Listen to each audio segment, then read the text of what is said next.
Okay, well certainly the mathematics behind Holdem are extremely important. Understanding pot odds, starting position, and all the other aspects of the game. But realistically, what it all boils down to is the way you read your opponents.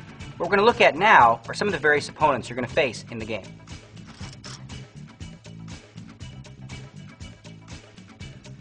Playing against amateurs is where you're going to make the brunt of your money. I mean, these guys don't know what they're doing. They're playing all sorts of hands they shouldn't be playing, calling all kinds of bets they definitely shouldn't be calling. So the thing to think about when playing these amateurs is, because they're calling stations, you don't want to bluff them. If you start bluffing amateurs, then you become an amateur, really.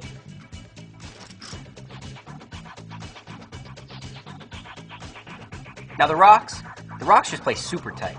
When you're up against a rock, they're always in there with a premium hand. And whenever they bet at you, they pretty much always got the nuts. So how do you defend against that? It's pretty easy, really. If a rock ever bets at you, just throw your hand away. You want to avoid marginal situations. Also, when it's a rock that's in the blind, you should go ahead and raise it up. The guy's never going to play unless he has the absolute nuts. Rocks do really well against amateurs, and they do well against maniacs. But as a pro, you can exploit a rock really easily.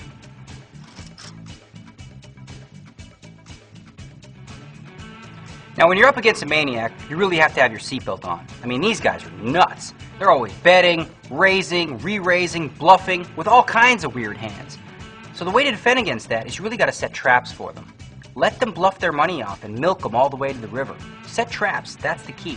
The problem is, for a pro, maniacs can often be a thorn in your side. The maniacs do really poorly against the rocks, and they do poorly against the amateurs, but they can often take a pro down.